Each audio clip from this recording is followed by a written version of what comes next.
variés tels que la piraterie, le common law ou encore la Saint-Vrague.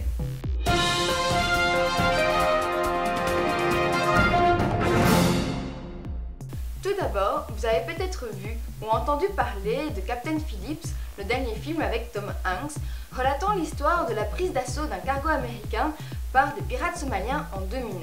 Vous n'êtes dès lors pas sans savoir que la piraterie est un phénomène qui existe toujours et constitue une réelle menace. Je laisse tout de suite la parole à Zoé qui nous a concocté un petit reportage spécial pirate.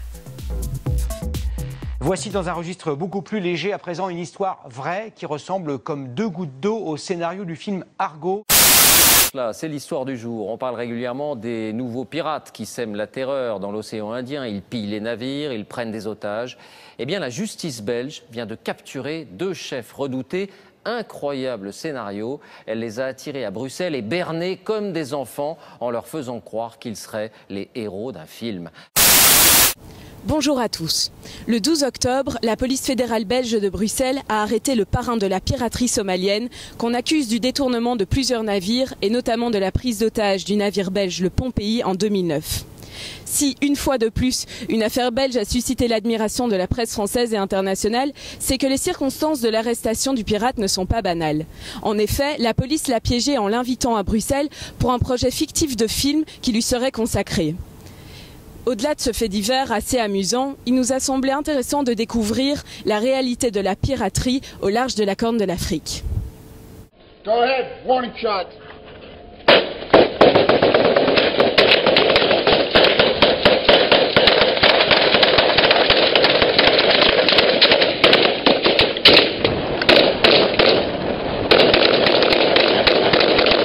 En 2012, la piraterie, selon le Bureau international maritime, c'est 300 attaques, 585 otages enlevés, 6 membres d'équipage tués et 32 blessés. Bien que ces chiffres soient impressionnants, ils sont en constante baisse. En 2012, on ne recense que 49 attaques en Somalie et dans le golfe d'Aden, contre 160 en 2011. Cependant, cette activité criminelle mérite encore toute notre attention, car elle contribue à la fragilisation de toute une région déjà confrontée à la pauvreté et à la guerre. Nous avons choisi d'approfondir cette question avec M. Éric David, professeur de droit international humanitaire à l'ULB.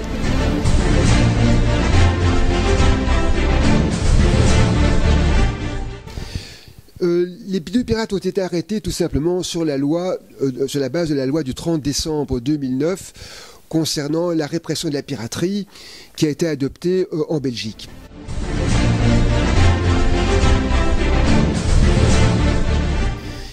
Le crime de piraterie, à supposer qu'il ne fût pas inscrit dans le code pénal belge, le juge aurait parfaitement pu appliquer l'incrimination coutumière de droit international de piraterie et appliquer aux pirates capturés cette incrimination coutumière en y ajoutant simplement, en ce qui concerne les peines pour éviter toute atteinte au principe de non-rétroactivité des lois pénales, en qualifiant tout simplement le fait soit de vol à main armée ou de vol avec violence. Bref, ce ne sont pas les qualifications pénales qui manquent pour qu'on eût pu trouver des solutions à la répression pénale des personnes arrêtées sous chef de piraterie.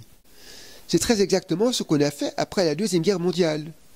Après la Deuxième Guerre mondiale, vous pouviez prendre quasiment tous les codes pénaux du monde, y compris les codes pénaux militaires, vous n'eussiez pas trouvé un mot sur la notion de crime de guerre, entre guillemets. Et pourtant, on a poursuivi des tas de gens après la Deuxième Guerre mondiale sur la base du crime de guerre. Alors comment est-ce qu'on a fait pour éviter que cela apparaisse comme une sorte d'entorse au principe de non-rétroactivité des lois pénales? Eh bien simplement, on a utilisé la qualification de crime de guerre et on l'a appliqué à des faits qui étaient déjà incriminés dans le code pénal, tels que l'homicide, que ce soit le meurtre, l'assassinat, les coups et blessures volontaires, la dégradation de biens. Si donc vous dites qu'il y a un précédent à ce que je vous dis, appliquer la piraterie sur la base du droit international général eût été parfaitement possible sans intégration de ce concept dans le code, dans les lois pénales ordinaires, simplement en prévoyant seulement les lois applicables au vol à main armée, par exemple.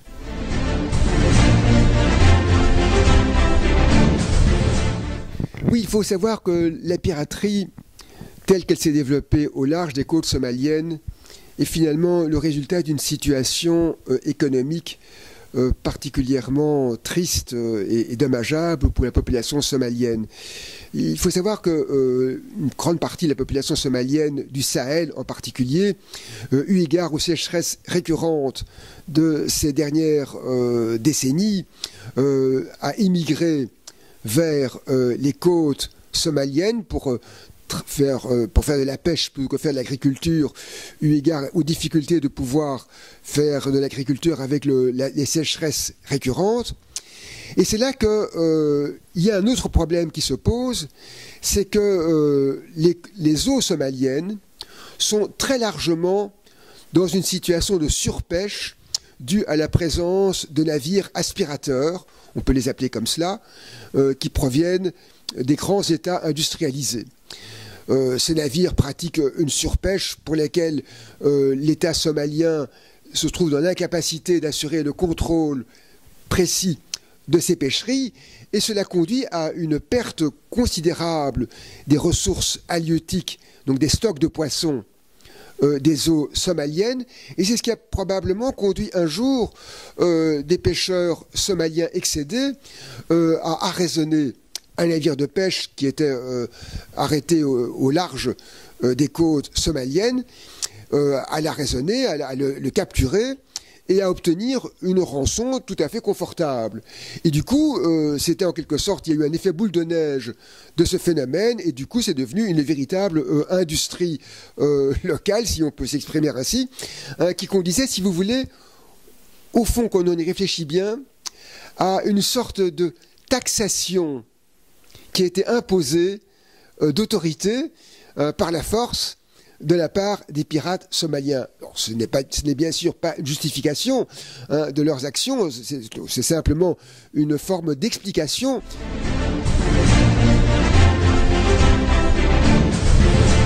Mais ce qu'il faudrait probablement, c'est assurer une meilleure assistance en termes de coopération et développement aux populations somaliennes sinistrées, soit par les sécheresses, soit par la surpêche organisée au large des côtes somaliennes, qui a vraiment abouti à une diminution des réserves piscicoles de ces eaux.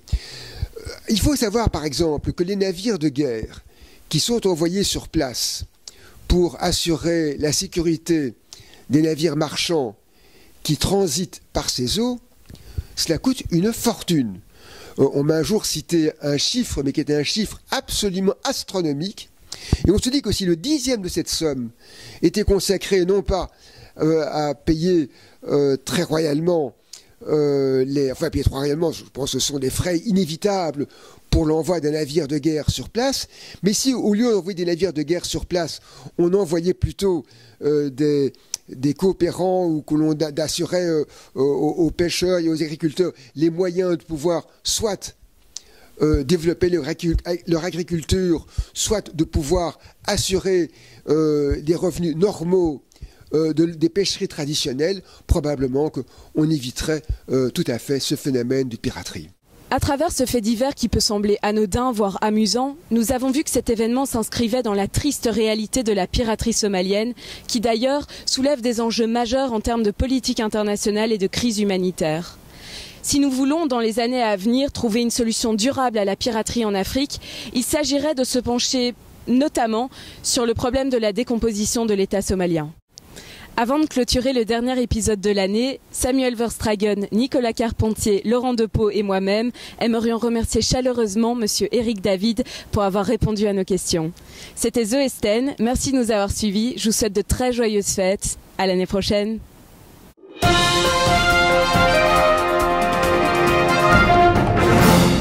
Merci Zoé. Je vous parlais de films tout à l'heure, je passe maintenant le micro à Arthur qui lui va vous parler de séries. Salut à tous, je suis Arthur et bienvenue dans mon salon.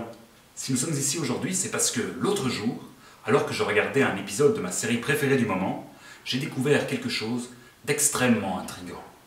Vous allez voir.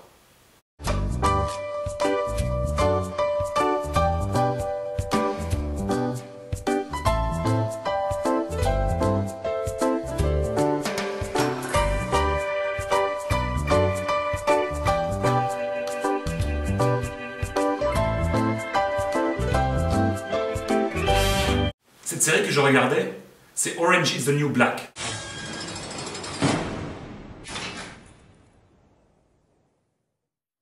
C'est l'histoire d'une fille qui va en prison parce qu'elle a aidé son ex-copine à trafiquer de la drogue. C'est cool. Et puis des ex-détenus m'ont dit que ça représentait bien le système carcéral américain.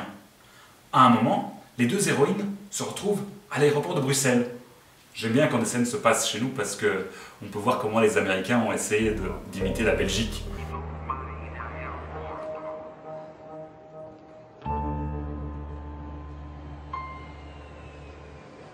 Et puis, j'ai vu ça. Sollicitation de l'infraction de flânerie. Des violateurs seront poursuivis dans la plus large mesure possible de la loi. Et c'est signé Autorité de Bruxelles. Ça ne veut rien dire. Après avoir rigolé pendant un bon quart d'heure, je me suis dit, mais à quoi ont pensé les décorateurs en mettant ça? Ils auraient pu écrire des mots français au hasard, comme « Surprise du fromage, oh là là !» Mais non, tout ça devait bien avoir un sens. Et oui, effectivement, ça en a. Dans les pays de common law, il existe en fait une infraction de flânerie. Alors bon, quand on pense à flâner en français, ça vient de l'islandais ancien « flan », qui veut dire se promener sans but. On ne voit pas trop bien où est l'illégalité. C'est parce que l'équivalent anglais de flâner, to loiter, recouvre un comportement bien particulier.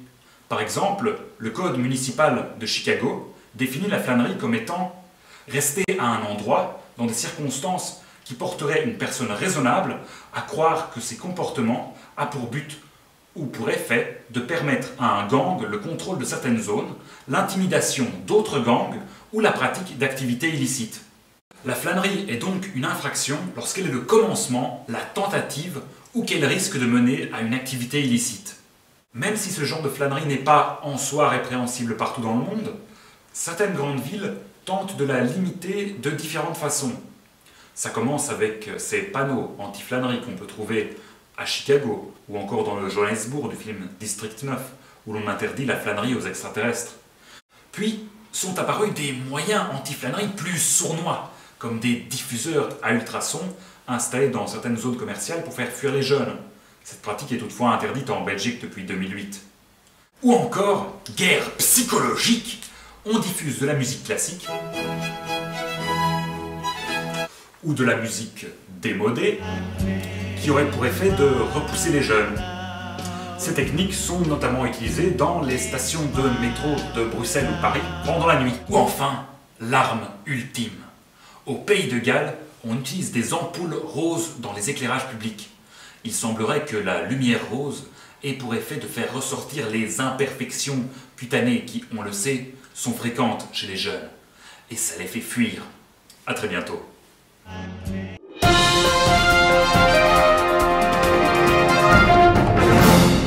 Merci Arthur pour ces quelques informations. Enfin, pour la dernière rubrique, place aux événements estudiantins qui ont marqué le premier quadrimestre avec Anne-Charlotte.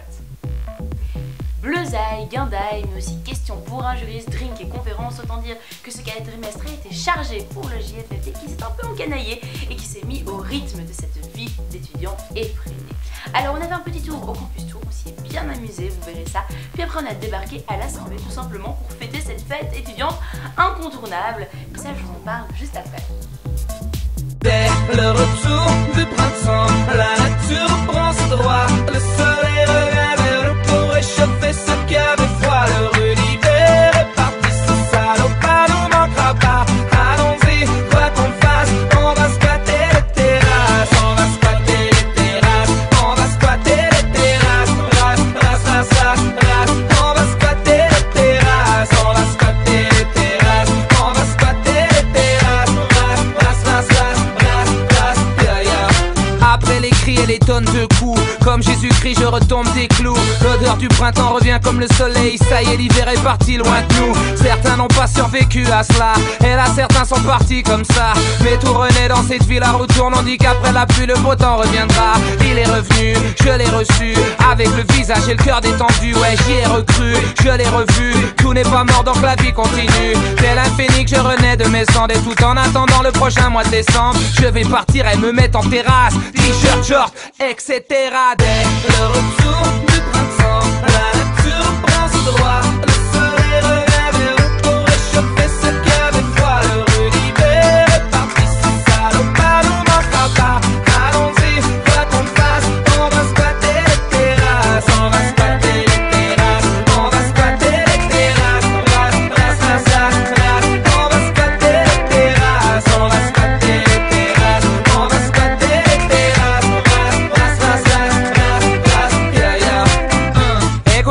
chanter, sans donc le trait au parfum de l'été. Alors, bonsoir. Bonsoir, bonsoir. Alors, les Nocturnes, il n'y a pas très longtemps. Maintenant, vous squattez la GERC pour le Campus Tour. Ouais. Il est comment ce public estudiantin? Ah, mais il est super, le public, vraiment. Mais le public estudiantin de manière générale, parce que même aussi à Louvain-la-Neuve, on va souvent jouer là-bas. Et c'est vrai qu'il y a une ambiance de feu de Dieu. À Namur aussi, on a été joué. Et bon, c'est vrai que c'est un public qui est chaud, quoi. Qui écoute aussi quand même ce que je fais aussi. Donc ça marche mieux ici que dans une salle à Chaumont-Gistoux devant 50 vieux de 60 ans, évidemment. Oui, on voit qu'ils connaissent les paroles, vous êtes en symbiose avec, c'est pas mal. Et vous avez été étudiant? Je n'ai pas été étudiant malheureusement. Et vous regrettez un peu la vie étudiante quand vous la voyez comme ça?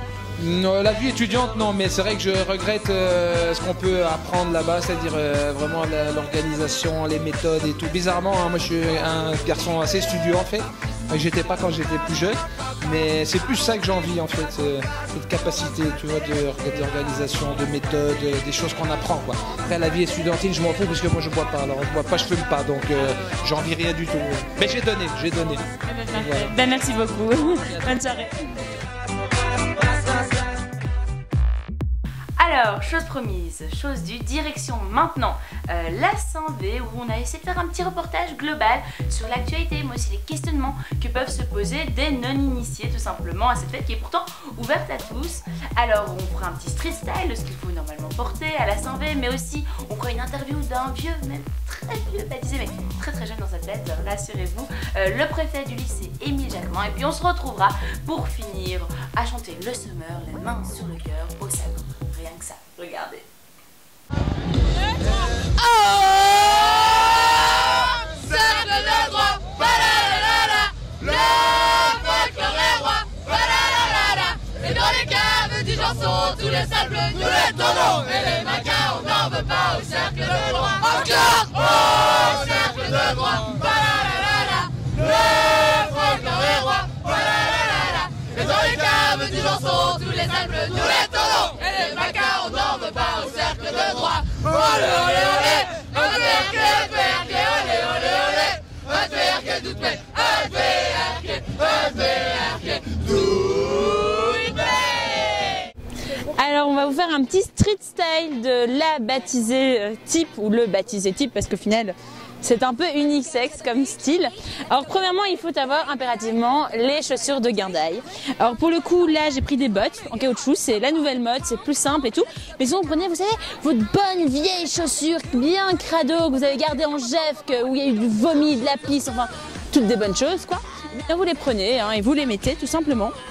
Alors vous mettez des trucs qui ne craignent pas. Normalement votre bon pull de cerf, évidemment. Bon là je ne l'ai pas sur moi. Et surtout votre tablard. Alors le tablard c'est quoi?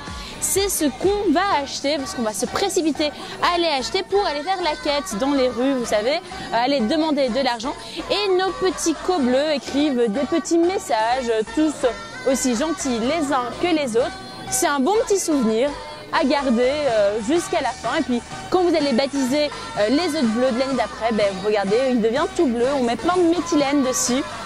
Voilà, tout simplement. Je n'ai pas de chope. J'ai pas de chope en verre parce que cette année, les chopes en verre sont interdites. Il ne faut que des chopes en plastique. Et j'ai enfin, bien sûr, la sacro-sainte penne qu'on met sur le côté gauche, toujours. Côté cœur, évidemment. Donc, il y a l'ULB, il y a notre nom de baptême et il y a un ruban de couleur. Alors, chez nous, Bordeaux, c'est le droit. Maintenant, orange, ça va être Solvay et noir, tout noir, c'est Polytech. Avec votre insigne, vos lettres, donc avec votre nom de baptême. Moi, c'est mon petit baleine, MPB, mais bon, voilà. Et alors, on voit baptisé le 5/11/2010. Alors, vous avez le nombre d'étoiles, c'est-à-dire les étoiles dorées. C'est ce que vous avez réussi comme année. Si vous avez une étoile d'argent, elle sera collée ici. Ça veut dire les années que vous avez échoué. Mais bon, c'est très bien, baptisé n'échoue jamais. Et enfin, vous avez des stickers au-dessus. Alors les stickers des cercles que vous aimez bien. Et alors pour le petit potin, si vous tournez la peine, alors là, il n'y a rien du tout. Mais normalement, on met ici les stickers des cercles qu'on a un petit peu plus, disons... approfondi dans la matière, on a fait un peu plus connaissance que juste connaissance, enfin voilà. Et ben voilà, c'était ça, c'est comme ça, une baptisée type, tout simplement. Ah oui, faut pas oublier, la grosse dégaine, parce qu'on est allé bien sûr au TD, au pré-TD5V la veille, donc on n'est pas tout à fait frais. Voilà.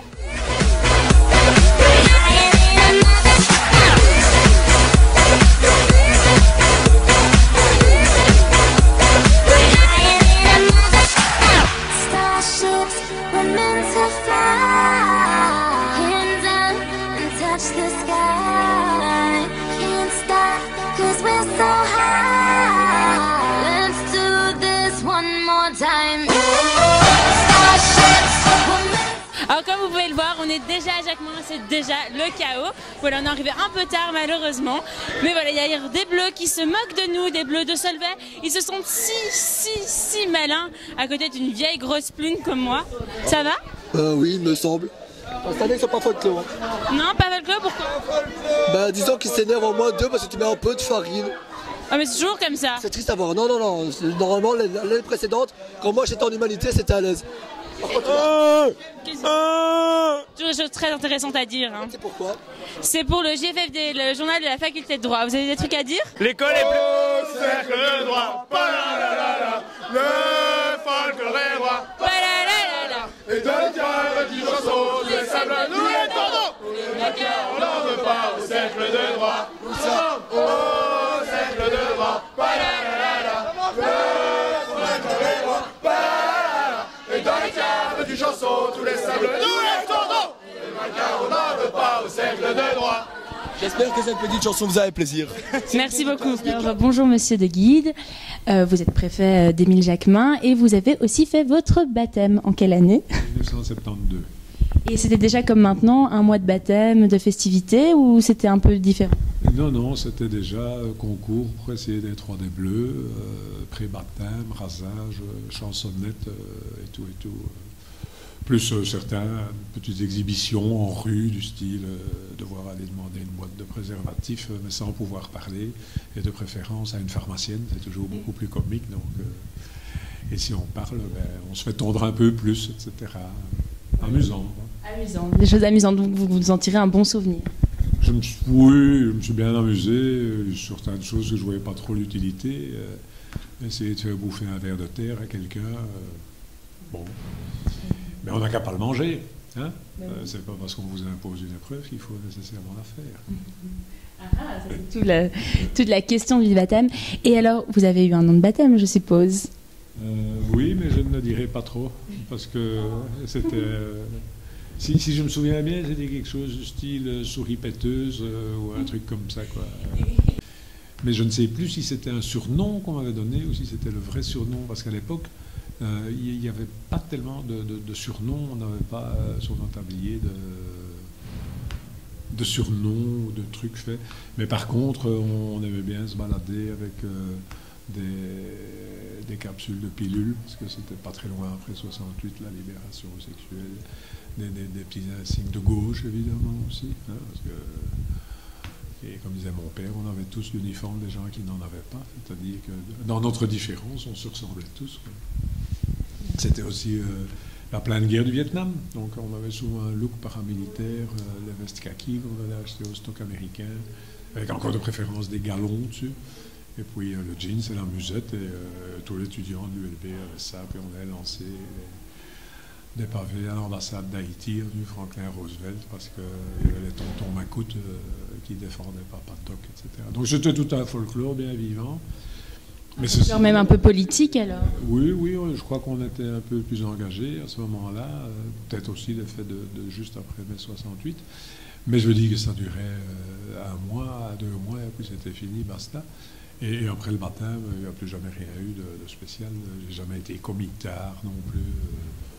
Je me suis dit, bon, ça va, j'ai vu. Une expérience à essayer, voilà. Pour voir, c'est tout, pas mourir idiot. Mais je ne suis pas un inconditionnel. Et d'ailleurs, je suis le premier à dire aux étudiants, vous êtes toujours le bienvenu dans votre école, il ne faut pas être déguisé, vous revenir, enfin, déguisé entre guillemets, quoi.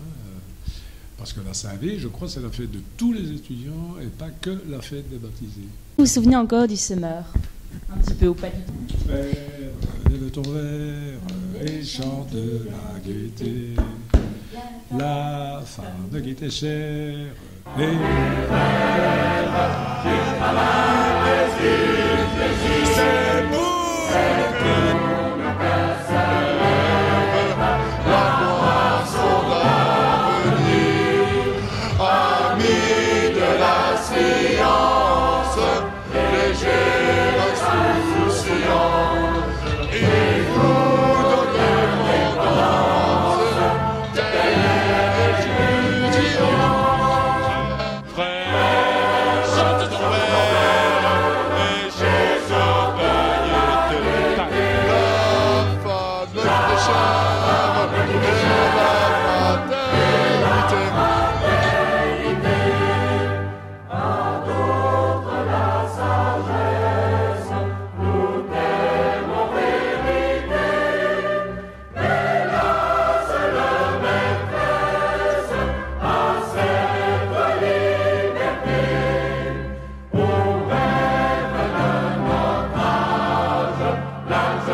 Comme chaque année, l'Assemblée a un thème et au sein d'aujourd'hui, c'est Philippe pour tous, Marvaris Laurent.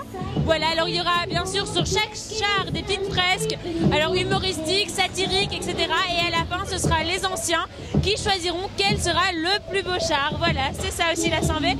C'est des engagements un peu politiques, humoristiques, de la réflexion évidemment. Nous sommes ici quand même dans l'Université du Libre Examen. Bonjour Yasmine, tu es vice-présidente du cercle de droit et présidente en fonction pour l'instant. Et surtout, une des missions primordiales de la VP, c'est organiser l'Assemblée, bien sûr, Anne-Charlotte. Et donc, dis donc, tu as un beau char. Mais oui, j'ai un beau char, il est moins grand que les autres années. Mais comme on dit, c'est pas la taille qui compte. Mais dis donc, vous êtes tous pareils en fait, il n'y a plus de gros camions.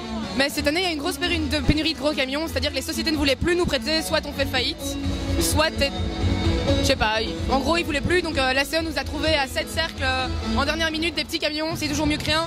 En fait on se rend compte que c'est pas plus mal parce que c'est un gain de temps pour les panneaux, on peut se permettre de faire des panneaux de meilleure qualité, on doit pas faire ça vite et c'est quand même plus safe. Tout le monde n'a pas envie de rentrer dedans, donc ça c'est vraiment pratique. Moins tomber sous les roues. Ouais, le seul truc vraiment moins pratique c'est qu'on peut mettre moins de fûts. Donc voilà, ça c'est un peu chiant. Moins boire.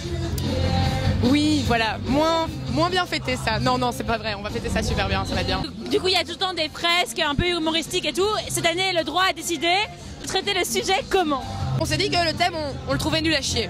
Donc, on s'est réunis avec les gens qui voulaient faire l'Assemblée, enfin les idées de panneaux. Et on s'est dit, qu'est-ce qu'on a envie de faire? On s'est dit, on a envie de critiquer. Donc, on a critiqué. Donc, comme tu peux le voir ici, on a une petite référence à 2001 l'Odyssée de l'espace, donc la scène où les chimpanzés vénèrent une espèce de stèle. Donc ici, c'est les chimpanzés qui vénèrent une bière. C'est-à-dire que c'est une critique notamment envers ceux qui pensent que le folklore se limite à la bière, mais aussi une critique envers ceux qui, dans le folklore eux-mêmes, voient la bière comme centre de tout dans le folklore. C'est pour ça la phrase « c'est ça ton folklore » qui est là pour critiquer un peu ça. Ensuite, on trouvait les chimpanzés vraiment mignons. Voilà. Donc ici, c'est un mouton en toge, d'abord celui-ci. Un mouton en toge avec un bouquin « L'esprit critique pour les nuls » qui fait Libre Examen 1. Donc pourquoi un mouton en toge? Parce qu'on avait envie de critiquer un peu aussi déjà les gens qui ne voient que ça chez nous, mais aussi en même temps les gens du folklore qui pensent tout comprendre, qui veulent enseigner Libre Examen tout en ayant vraiment rien compris et qui pensent qu'une toge c'est cool. C'est une toge droit, ça ne s'adresse pas du tout au comité de baptême droit selon moi, donc je suis dedans. Ça s'adresse un peu à l'ensemble des gens qui veulent se sentir visés. On a mis du droit parce qu'on s'est dit qu'on n'allait pas mettre une toge d'un cercle qui devait se sentir visé. On a vraiment voulu faire large, on s'est dit qu'on va mettre du droit pour montrer que nous-mêmes on sait se critiquer quoi. Ensuite Philippe avec Et vive le roi quoique, avec Philippe il dit mais pourquoi moi papa où t'es, c'est juste pour respecter le thème.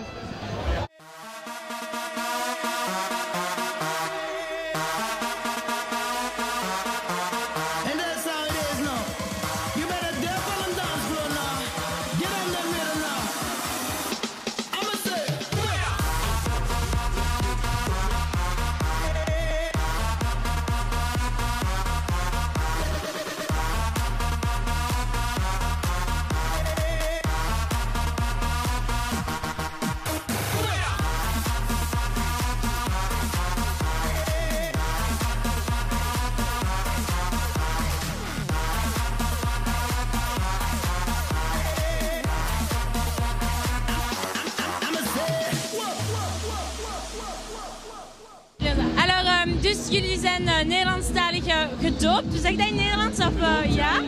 Dus de Assemblée is niet alleen maar voor de ULB, maar ook voor de VUB. Ja. En waarom hebben jullie zwarte pet? Zeggen we een pet in het Nederlands? Een klak. Oké. Kun je daar een beetje uitleggen alsjeblieft? Ja, we zijn kledingingenieurs en onze kleur is eigenlijk zwart, dus alles in zwart. En dus hebben jullie ster of nee? Nee, we hebben boulons, dat zijn 6 kanten. En wij gebruiken ook de kleuren andersom. Dus voor een geslaagd jaar gebruiken wij zilver, omdat het eigenlijk een metaal is dat meer waard is qua ingenieur. Dus dat is, ja, zeg je dat? Meerwaardig metaal. Je kunt dat voor meer gebruiken dan goud. Goud is zo, ja. Dus goud is niet geslaagd en zilver is wel geslaagd. Dus hebben jullie ook de dingen dat jullie moeten hier stickers opzetten? En als je zo'n stickers hier zet, is het van... Ja. Het is allemaal hetzelfde. De principes zijn allemaal hetzelfde. En is er een verschil, denkt u, tussen de doop in de ULB en de VUB? Of weet... Ja, maar bij de ULB heb ik meer de indruk dat ze ervoor een beetje meer afzien dan u een doop eigenlijk zo, het is gedaan, we zijn gedoopt. En bij de VEB werken we echt toe naar de doop. Is dat meer zo, ja, in het begin zijn dat onze activiteiten wat chiller, maar onze doop is ja, iets meer clash, iets, ja, ik vond onze doop eigenlijk meer dan CP-doop. En dat is waar dat de meisjes op de VEB moeten zonder BH zijn, alleen maar in... Ja? En dat is niet een beetje raar of... Begin enkel en daarna niet. Op het strand is dat ook topless, hè, soms. Dus, ja, ook op strand. Maar ja, nee. Maar ik bedoel, op het strand is dat in het algemeen. Zijn er ook mensen dat topless doen, dus uiteindelijk is dat niet zo erg. C'est quand même un peu putrage, hein. Alors voilà, ça montre bien comme quoi la Saint-V, c'est une fête où le folklore réunit des flamands, des francophones. Ça explique bien d'ailleurs le thème. Aujourd'hui, c'est quand même Philippe pour tous, Paris Laurent. Donc c'est vraiment pour montrer que c'est une fête belge. La belgitude est hyper fort à la mode. Et c'est pour ça que ce serait bête de ne pas continuer à le perpétuer, évidemment.